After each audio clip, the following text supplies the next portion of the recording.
think it's time. Thank you. It is time, isn't it? It is time. I'm here today to give you a blessing. And I have to tell you where I received that blessing. It came to me last night at the service. How many were here at the service last night? The Wesak Spring Festival and the service of the Buddha. Oh my, it was wonderful. And we heard the story of the Buddha, and everyone here that was in this room was blessed. Everyone was anointed. And you know, I have to tell you that this full moon thing, there's something weird about it this time. Did you feel that? I can't tell you how much I needed that blessing last night. There's something, you know, at 10:35 p.m., that's when the moon was closest to the earth. They called it a super duper moon. Yeah. And I don't know what you think about the energy of the moon, but I know it's powerful. And I felt it. I needed the blessing. There was just a little bit of chaotic energy. I've been feeling it for 3 days. Anybody else felt it? Ah, thank you. I'm not nuts. Okay. Good. I'm Luna. Okay. But I tell you what, the blessing that I received last night changed everything for me. And so I am giving you that blessing today. But a story. Once upon a time. Oh, I love stories that start that way. Once upon a time, there was a countess who lived in a big, beautiful castle. Obviously, she was rich. But she was also the most giving person you would ever want to meet. And she had the belief that everybody was able to give something. No matter what they had as worldly goods, everybody was able to give something. But she doubted the givingness of her neighbors. She invited everybody to a dinner party. And she had the servants take the invitations out several days before. And then the evening before that dinner, she dressed up like a beggar woman. Raggedy old clothes, she put a shawl on her head, she carried a basket, and she went out to her neighbors, knocking on the door and begging for a morsel of food. At some of the homes, the door was slammed in her face, and there were shouts of, "Go away." At other places, she was given a morsel of food that was inedible. Sometimes the food smelled. It was so bad it should have been thrown away days before. Only in one place, one home, was she greeted and invited to come in. And the couple said to her, "We don't have much. Our food is very humble, but we want to share it with you." And they treated her like royalty. Well, the next day, the hour came for this special dinner, and all the townspeople were so excited. Oh, we're going to the rich woman's house, and we're really expecting something. So when they came in, the servants led them into the main hall, and there was a place card by everybody's plate. So everybody knew where to sit. And the plate in front of each person contained whatever they had given to the woman in disguise. So some of the plates held nothing. And some of them had the morsel of food that was inedible. And there were only 2 people in the room that got a beautiful, delicious, warm meal. The countess came in and she explained to them what she had done. She said, "I disguised myself as a beggar, and I came to all your homes, and what you gave me is what you see in front of you." Now, we look at this story in a metaphysical way. Wouldn't do any good to look at it literally. We'd get all hung up in all kinds of things. But metaphysically, this story says that the countess is the universe, And whatever we give to the universe is what we get back. This is a beautiful illustration of the law of giving and receiving. And it states that whatever we give out, whatever it might be, our thoughts, our words, our actions, our attitudes, whatever we give out comes back to us. Today I'm talking about prosperity. And we all want the prosperous life. I think I can safely say that everybody here wants to live the prosperous and abundant life, right? Yes, of course. But when I say the word prosperity, what's the first thing you think about? Money. But if money is all that prosperity is about, we're all in trouble. Because money might come, but something has to come before money. We have to get things in order first. Don't we? Yes, I think we do. You see, oftentimes you see a prosperity book. And sometimes even the S in prosperity is made into a dollar sign. How misleading is that? It just plain is misleading. Because before the dollars come, we have to begin to understand the law of giving and receiving. And we have to understand how to work with that law. My title today is, What's Law Got to Do with It? Well, law has everything to do with it. Because it truly is what we give out is what we get back. So you might be saying, well, maybe I don't believe the law. Well, or what even is the law? You know, that is one of the hardest things to explain. What is law? It is something unseen, and yet we could say it is an order that is built into the system, into the universe. It is the order that is at the core of all creation.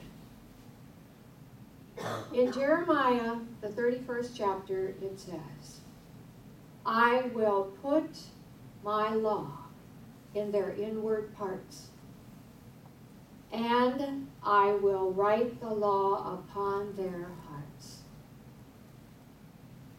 I am their God, and they shall be my people. The law is within us. We cannot escape it. You can fight it. You can do whatever you want. You don't even have to believe in it, but it's there. Remember the song, I Fought the Law and the Law Won? Well, the law always wins. And that's good that it does. Because the law is something that we can depend upon.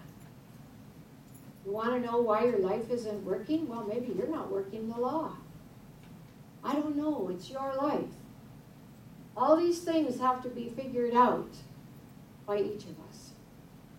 Well, all I know is that we have the ability to change our lives, to make them better. One of the greatest things we have been given in this life is the ability to choose and to think differently. And I'm going to also call it the greatest discovery. I call it that because many of us don't even know it. We haven't discovered it yet. Or if we have discovered it, we forget it all the time. We need to remind ourselves of this power that we have to choose a different attitude, a different way of being. And in that choosing, we can make our lives different.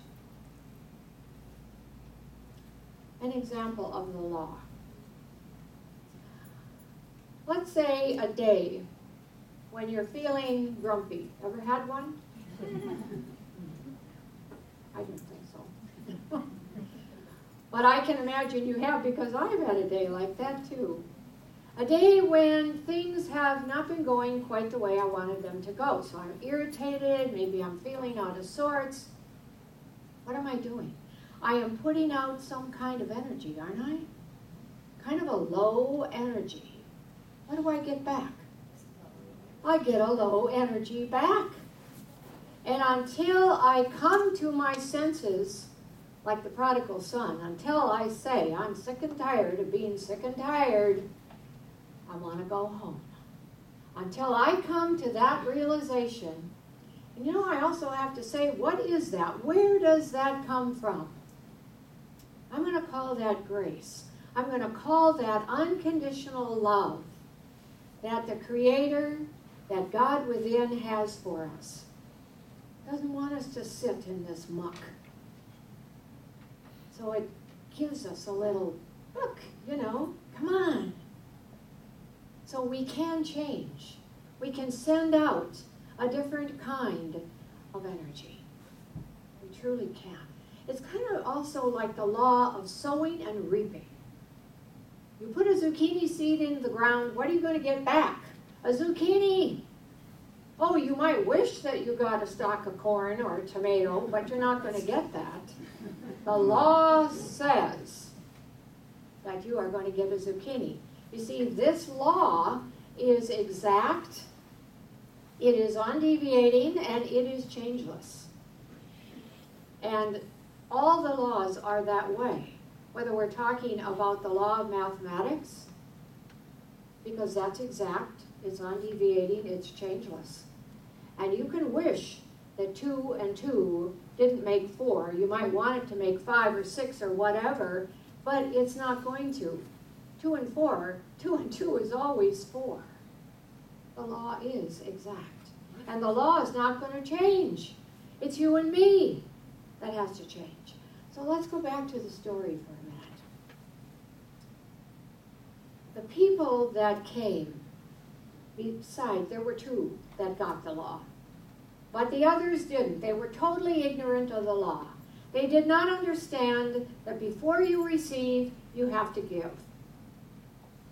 And so they were coming expecting to get.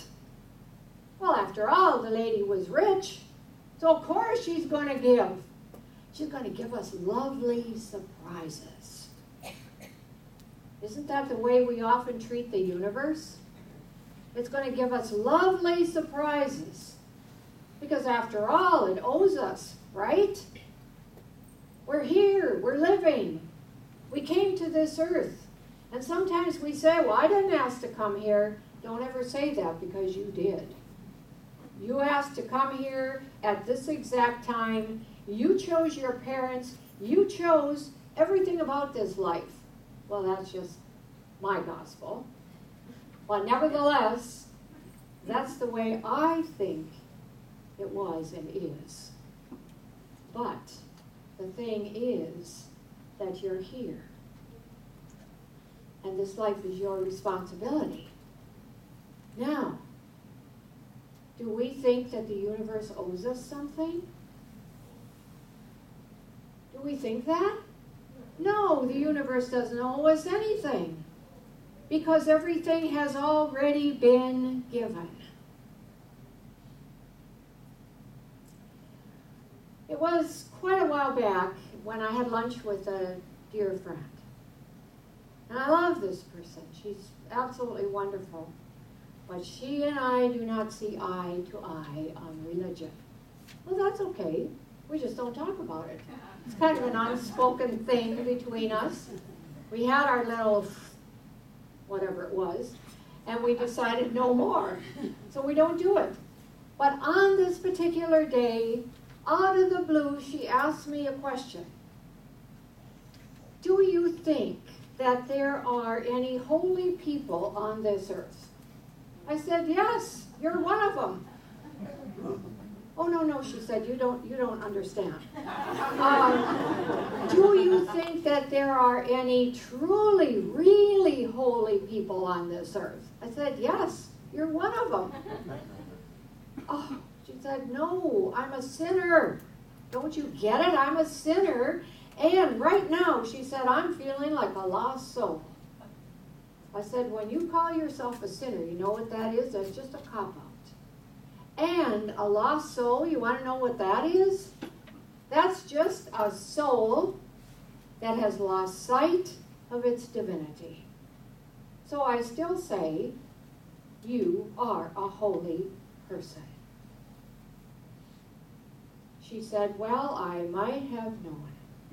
I might have known I was going to get a crazy answer like that. I said, well, if you knew you were going to get a crazy answer like that, why did you ask? She said, to be perfectly honest, I don't know. I don't know. I said, well, then let me ask you something. What do you think was the main message of Jesus? Oh, that's easy, she said. It was love. I said, yes, love. Not the main message, but it's a big part of the message. Love. And love yourself first. Do you love yourself? She didn't say anything. I said, you know, the command was that we are to love our neighbor as ourselves. And the amount of love you give to yourself is the amount of love that you're going to be able to give to your neighbor. And the amount of love that you give to your neighbor is what you are sending out into the world. It's the amount of love that you are able to give to the universe, God, whatever you call this power. It's the law of circulation. There's lots of laws out there. I said, but you know what? The main message of Jesus was the kingdom of heaven. And most of his parables talk about the kingdom of heaven, like the treasure buried in the field, or like the merchant that went and sold everything he had to buy that one pearl of great price, the kingdom of heaven. Once you have it and know you live in it, nothing really matters. All the little details just sort of fall away. And then Jesus told us where the kingdom was. He said, don't look for it to come, because it's already here. It's in you.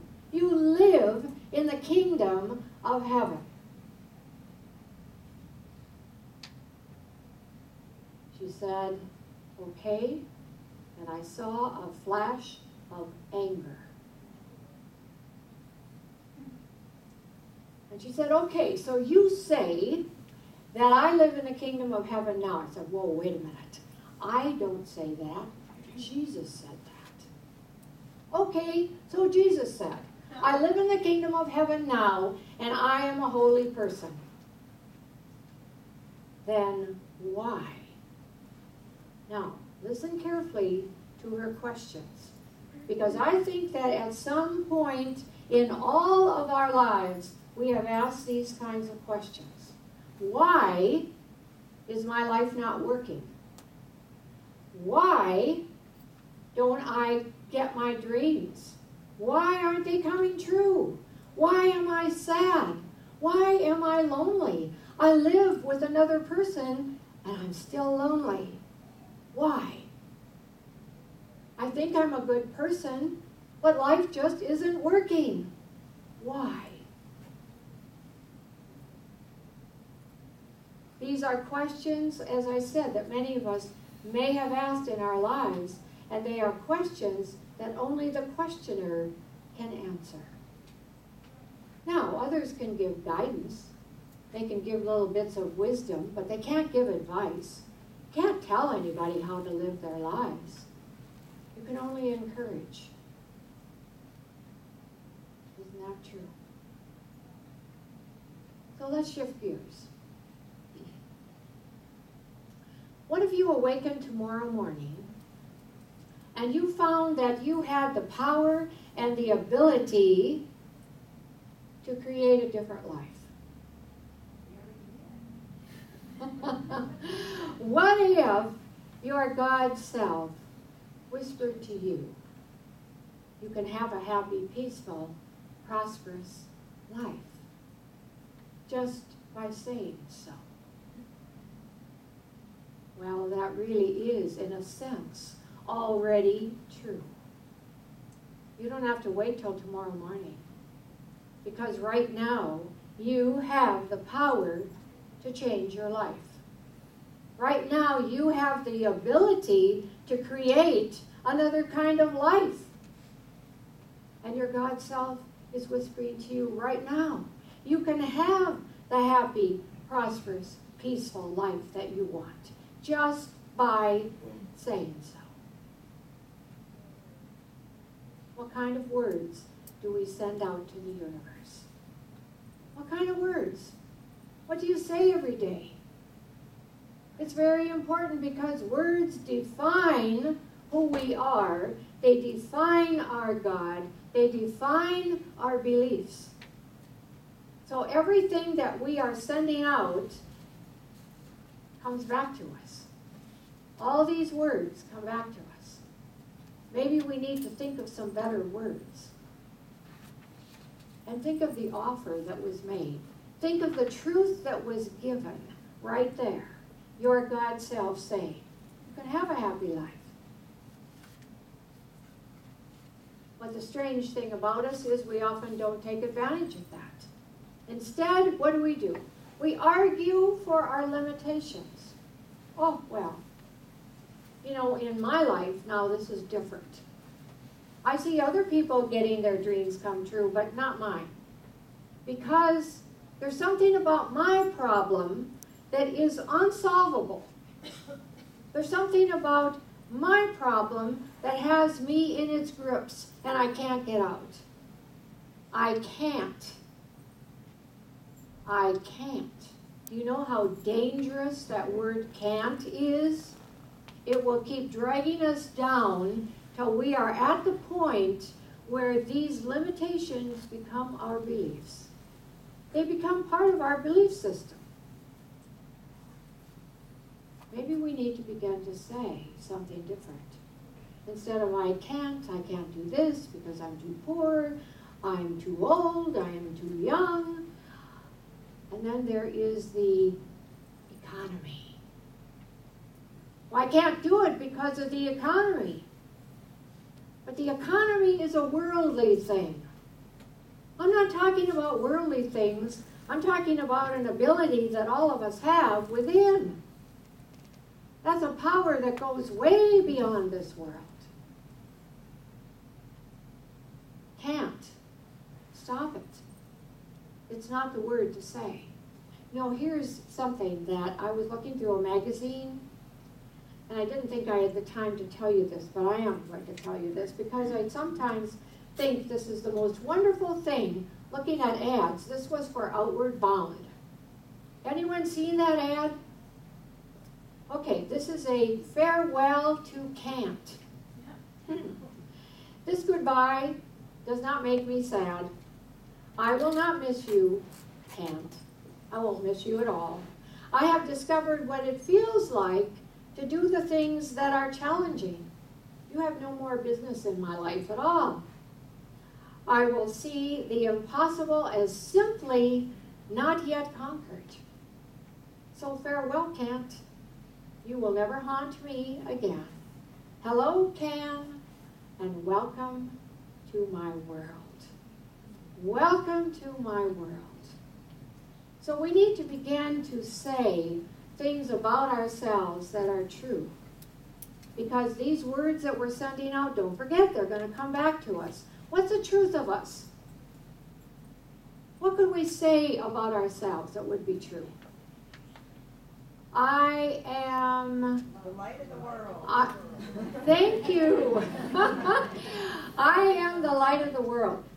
Do you know, would you call me the biggest nag in the world that I have said to you? Now, how many people have that on their mirror now? Oh, goody. But you see, you know what I thought of? Maybe having it on your mirror isn't the place to have it. Maybe you need to have it in your car. Maybe you need to have it in your billfold. And every time you take out some money, I am the light of the world. Now again, I didn't say that. Jesus said that. That's very important. What other things could we say about ourselves? I am powerful. I'm powerful. I'm Thank God you. powerful. Okay, so I have something. I'm going to close with two things. I have something that may be of help to you to be able to send out better things to the world. Okay? You could go to the post office and buy 30 postcards. And on these postcards, you're going to write all the wonderful affirmations about yourself that you can think of. I am God's living enterprise. I am successful. I have the power to recreate my life. Don't forget, too, that the two most powerful words in the universe are what? I am God's name. All right, so I'm connecting myself to the power that is. I am powerful. So you're going to write all these things on these postcards, and if you can't think of any, just look at the daily word. What did we have today? Something about saying yes. I say yes to life. So you're going to do that, and then every day go to the post office and mail one. Now, there's really something, there's an insight here too, because when you mail that, you are now creating your tomorrow. Remember that that's what we're doing today. What we hold in our hearts, in our beliefs, the words that we say are creating our tomorrow.